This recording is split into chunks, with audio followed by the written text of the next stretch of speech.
सभी को नमस्कार। आर्य संस्कृत क्लासेज इस यूट्यूब परिवार में आप सभी का हार्दिक स्वागत है। प्यारे बच्चों, 8वीं क्लास का संस्कृत का पेपर आज है और इवनिंग शिफ्ट वाले बच्चों का कल है। तो कुछ बच्चों के कमेंट आए थे, सर जी संधि की वीडियो अलग से बना दीजिए, तो मैं संधि की वीडियो लेकर आया हूँ। तो बच्चों, हमने मॉडल पेपर 2 भागों में सॉल्व किया था, आप लोग देख रहे हैं या देख चुके होंगे। देखो बच्चों, संधि क्या होती है? तो संधि के लिए कहते हैं दो वर्णों का मेल संधि कहलाता है। क्या कहलाता है? दो वर्णों का मेल। किसका मेल? दो वर्णों का मेल संधि कहलाता है। यानी जब दो वर्ण मिलते हैं, मिलने से जो परिवर्तन होता है उसी का नाम संधि है। अब 8वीं क्लास में जो संधि है सिलेबस में दे रखा है, वो दीर्घ संधि दे रखा है और गुण संधि दे रखा है। तो दीर्घ संधि किसे कहते हैं, गुण संधि किसे कहते हैं, ये इस वीडियो में सीखेंगे। और वीडियो के अंत में हमने कुछ एमसीक्यू यानी जो आपके पेपर में प्रश्न कैसे आएंगे उस पर भी चर्चा की है। तो आप वीडियो को अंत तक जरूर देखें। तो देखो बच्चों, दीर्घ संधि क्या होती है? तो अक अक क्या है? एक प्रत्याहार है जिसके अंतर्गत आ ई उ री ली री ये 5 वर्ण आते हैं। यही हरस्व स्वर होते हैं। हरस्व स्वर का मतलब होता है एक मात्रा वाले। इनके बाद जब सवर्ण, सवर्ण मतलब क्या होता है? समान स्वर आते हैं, तो दोनों के स्थान पे दीर्घ हो जाता है। अब दीर्घ का मतलब क्या है बच्चों? दीर्घ का मतलब होता है बड़ा हो जाना। जैसे छोटा आ या बड़ा आ मिलेगा तो दोनों के स्थान पे बड़ा आ हो जाएगा, यही दीर्घ है, यानी ये दीर्घ आ है। इसी तरह से छोटी ई और बड़ी ई मिलेगी तो क्या हो जाएगी? बड़ी ई में बदल जाएगी। छोटा ऊ और छोटा ऊ मिलेंगे या बड़ा ऊ और छोटा ऊ मिलेंगे तो बड़ा ऊ में बदल जाएंगे। इसी तरह से री और री मिलेंगे तो दीर्घ री में बदल जाएंगे। ये नियम है, इसको आप ऐसे याद कर लो या कॉपी में नोट कर लो। अब उदाहरण के द्वारा इस नियम को समझेंगे। पहला नियम क्या है कि छोटा आ या बड़ा आ मिले और दोनों के स्थान पे बड़ा आ हो जाए। तो यहाँ पे देखो, पहला उदाहरण दिया गया है पुस्तक प्लस आलयः, तो क्या बन जाएगा? पुस्तकालया। अब देखो बच्चों, जो पुस्तक शब्द है उसके अंत में क्या है? का। अब का के बाद भी है क्या है? छोटा आ है। का में जब हलंत लगाएंगे ना तो छोटा आ निकल के आया। और आलयः, इसका प्रथम अक्षर क्या है? बड़ा आ है। तो यहाँ किसका किसका मेल हो रहा है? छोटे आ का बड़े आ से। अब छोटा आ और बड़ा आ ये दोनों समान हैं, तो समान है तो दोनों मिल करके क्या हो जाएंगे? बड़ा आ हो जाएगा। यही दीर्घ संधि है। तो दोनों मिल करके क्या बन जाएंगे? पुस्तकालयः। अब देखो यहाँ पे क्या हो गया, जो छोटा आ था वो बड़े आ में बदल करके पुस्तकालयः बन गया। इसी तरह से विद्या प्लस आलयः विद्यालयः, ना प्लस अस्ति नास्ति ही। अब नास्ति मान लो अगर आपके पेपर में विच्छेद करने के लिए आ गया, क्योंकि आपके पेपर में 2 टाइप के प्रश्न आएंगे। ये दिया रहेगा तो इसका चुनाव करना होगा, और ये दिया रहेगा तो इसका चुनाव करना होगा। यानी जो संधि का प्रश्न है वो एमसीक्यू के रूप में आता है। इसी तरह से चा प्लस अपी। अब यहाँ चा के बाद क्या है? छोटा आ है। उसके बाद आपी का पहला स्वर क्या है? ये भी छोटा आ है।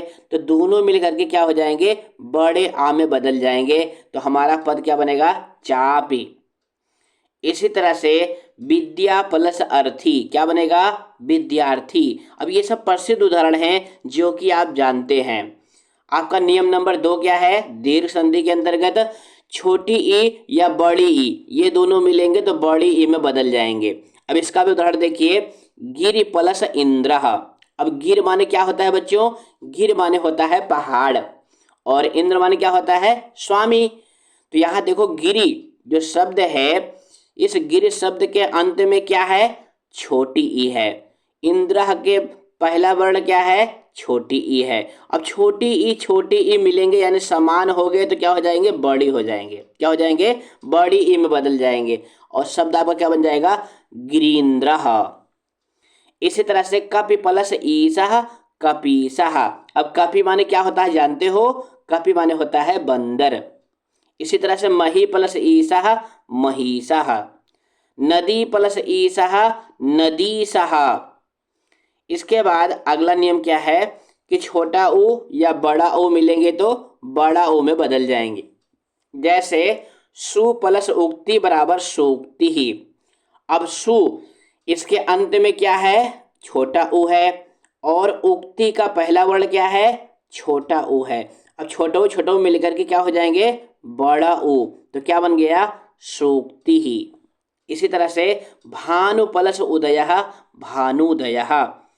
अब ये भानुदय और सूक्ति ये 9th के पेपर में भी आए थे और आपके पेपर में भी आ सकते हैं। वैसे आपके पेपर में बच्चों जो आपके किताब वाले एग्जाम्पल है ना वो आते हैं, लेकिन अगर आपको नियम याद रहेगा तो उन एग्जाम्पल को आप सॉल्व कर लेंगे। जैसे मैथ में फार्मूले आपको याद होते हैं, तो कोई भी सवाल यानी डिजिट चेंज होता है, लेकिन तब भी आप सॉल्व कर लेते हैं।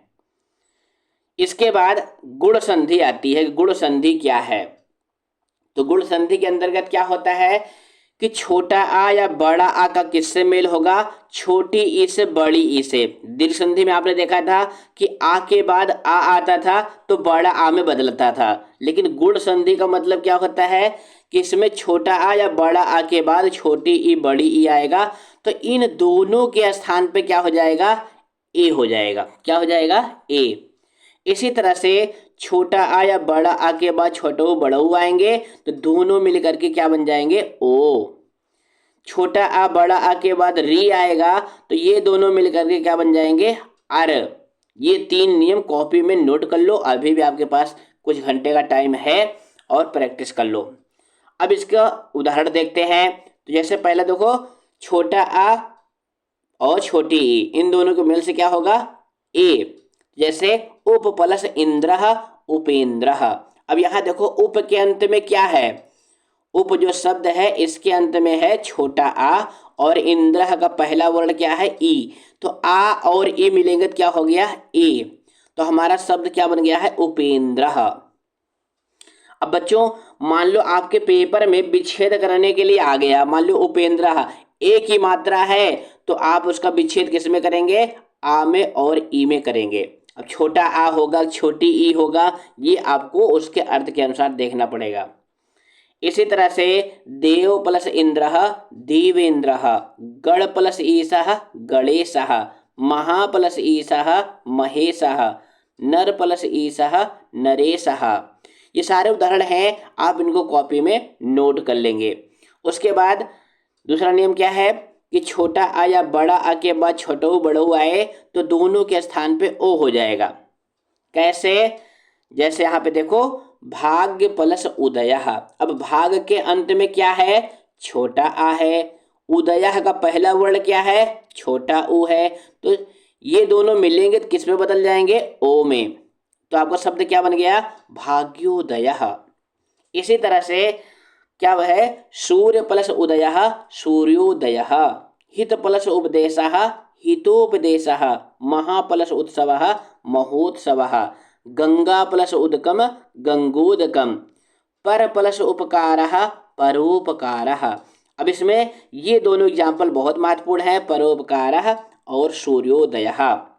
वैसे आपके जो एग्जाम्पल आते हैं बच्चों पेपर में वो आपकी किताब वाले आते हैं। जैसे अभी हमने मॉडल पेपर में देखा था, क्या आया था, वहां पे आया था करगद, क्या आया था, करगद प्लस उद्योग या उद्योगे, क्योंकि उद्योगे है पाठ में, तो यहाँ भी देखो करगद प्लस उद्योगे।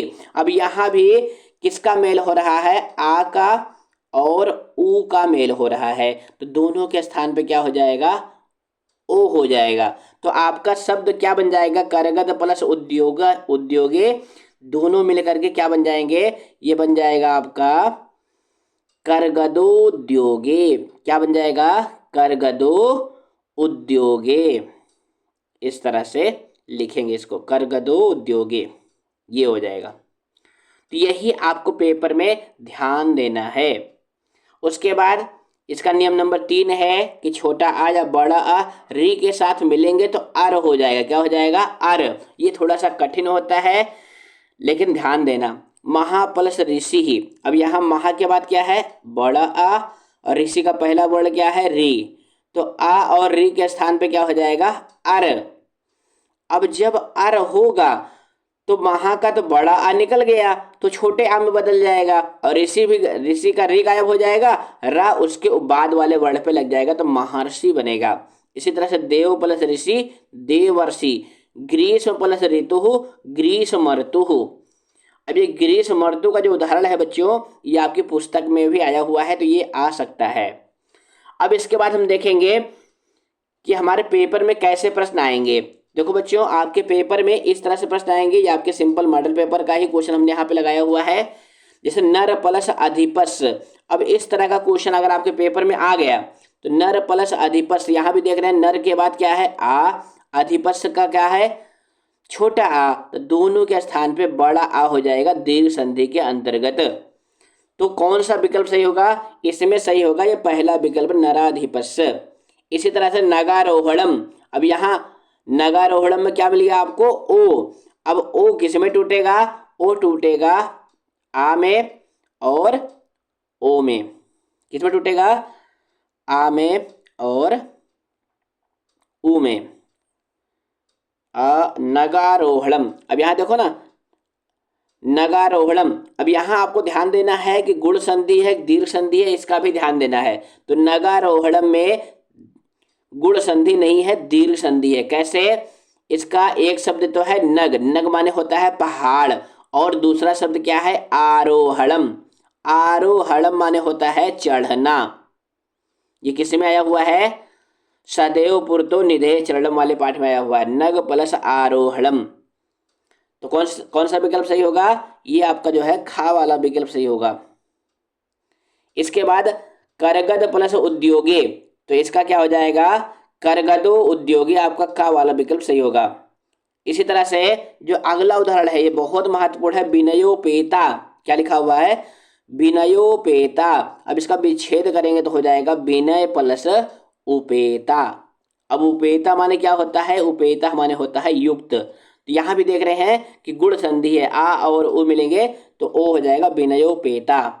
अब इसके बाद हम देखेंगे कुछ और उदाहरण कि कैसे और प्रश्न आ सकते हैं।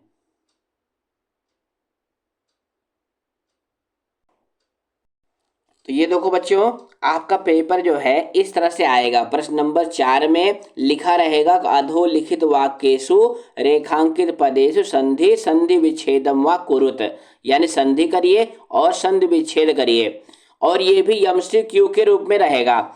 अब यहाँ पर हालांकि आपको सिलेबस में 2 ही संधि दे रखी है, लेकिन सारे एग्जाम्पल आपके पाठ से आते हैं, तो एग्जामिनर ये मानता है कि जो पाठ में संधि आई है आप उसको कर लेंगे। जैसे यहाँ पे यदा प्लस यदा अहम, तो अब इसका विच्छेद क्या हो जाएगा यत प्लस अहम। अब ये व्यंजन संधि का उदाहरण है, सिलेबस में नहीं है लेकिन पाठ में है, तो कभी कभी इस तरह का दे देता है। लेकिन आपके पेपर में 4 क्वेश्चन आएंगे, 4 में से आपको 3 करने होंगे, तो 3 तो आपके सिलेबस वाले ही होंगे। तो देखो यहाँ पे दूसरा क्या है ताल पत्र प्लस ऊपरी। अब यहाँ आ और ऊ का मेल हो रहा है, किसका मेल हो रहा है ताल पत्र के अंत में आ है, ऊपरी का क्या है ऊ है, तो दोनों के स्थान पे ओ हो जाएगा, क्या हो जाएगा ओ। अब ओ किस में है, देखो ये का वाले विकल्प में है। तो इस तरह से आप चुनाव करेंगे, क्योंकि यहाँ पे देखो आओ है तो ये गलत है, यहाँ पे ऊ है तो ये गलत है। तो इस तरह से आप पेपर में चुनाव करेंगे। अगला क्या है ना और प्लस अर्थिना। अब यहाँ देख रहे हैं ना के बाद क्या है छोटा आ है, अर्थिना का क्या है छोटा आ है, तो दोनों मिलकर के क्या हो जाएंगे बड़ा आ। अब ना के बाद देखो बड़ा आ की मात्रा किस में है इस वाले उदाहरण में है। तो इस तरह से आप चुनाव करेंगे तब आप संधि के क्वेश्चन सही कर पाएंगे। उसके बाद अगला क्या है वंशोद्योग। अब ये किस पाठ का उदाहरण है, ये जो है वो जो सप्तभगिनिया वाला पाठ है उसका उदाहरण है। तो इसका विच्छेद क्या हो जाएगा वंश प्लस उद्योग। अब यहाँ देखो वंश प्लस योगा लिखा हुआ है, वंश प्लस दोगा लिखा हुआ है, वंश प्लस उद्योग लिखा हुआ है। तो इस तरह से आप चुनाओगे, इसका आपका गा वाला ऑप्शन सही हो जाए। क्यों, क्योंकि जो वंशो है वहां पे ओ है, तो ओ टूटेगा तो किस में टूटेगा छोटे आ में या बड़े आ में प्लस ऊ में, तो हो जाएगा आपका वंश प्लस उद्योग। इसके बाद हम थोड़ा सा प्रत्यय का भी क्वेश्चन देख लेते हैं। देखो बच्चों प्रत्यय भी प्रश्न नंबर 5 में 3 नंबर की आएगी। तो इसमें जो है 2 प्रत्यय आपको सिलेबस में है, कौन कौन से है, पहला है कत्वा और दूसरा है तुमुन। तो कत्वा प्रत्यय का त्वा जुड़ता है, तुमुन प्रत्यय का तुम जुड़ता है। तो कत्वा का क्या जुड़ता है? त्वा। तुमुन का क्या जुड़ेगा? तुम जुड़ेगा। अब इसमें क्या ध्यान देना है कि जब जोड़ेंगे तो त्वा को जोड़ेंगे, अलग करेंगे तो कत्वा लिखेंगे। अगर त्वा लिखेंगे तो गलत हो जाएगा। इसी तरह से तुमुन में जोड़ेंगे तो तुम को जोड़ेंगे और अलग करेंगे तो तुमुन लिखेंगे। जैसे एग्जाम्पल के द्वारा मजबूत करिए, श्रु प्लस कत्वा। अब यहां जब जुड़ेगा तो ये इस तरह से बन जाएगा। क्या बन जाएगा? श्रुत्वा। क्या बन जाएगा? श्रुत्वा। इसी तरह से अब यहाँ देखो कृत्वा लिखा हुआ है, दूसरे एग्जाम्पल में क्या है? कृत्वा लिखा हुआ है। यहाँ पे देखो ना प्लस लगा होगा, तो इसका मतलब क्या है कि अलग अलग करके लिखना है। अब यहाँ पे अलग क्या करोगे? यहाँ पे हो जाएगा क्री प्लस, अब यहाँ पे त्वा नहीं लिखेंगे, यहाँ पे कत्वा लिखेंगे, क्योंकि हम विभाग कर रहे हैं। तो विभाग करेंगे तो मूल धातु मूल प्रत्यय, ये आपको ध्यान देना है। इसी तरह से करतुम, अब यहाँ करतुम में क्या कहा गया है? अलग करने के लिए कहा गया है। तो इसमें भी धातु कौन सी है? इसमें भी धातु है क्री और प्रत्यय है तुमुन। क्या कौन सी प्रत्यय है? तुमुन प्रत्यय है। इस तरह से करेंगे। इसके बाद जो आपका अंतिम एग्जाम्पल है, इसमें देखिए क्या लिखा हुआ है? खादितुम। खाद प्लस तुमुन लिखा हुआ है ना। अब इसमें जोड़ना है, तो जोड़ने के लिए तुमुन को, तुमुन का क्या जुड़ता है? तुम जुड़ता है। तो क्या हो जाएगा? आपका उत्तर हो जाएगा खादितुम। इस तरह से आप करेंगे तब आप संस्कृत के पेपर में बहुत नंबर पाएंगे। तो प्लीज बच्चों फिर मिलेंगे। धन्यवाद।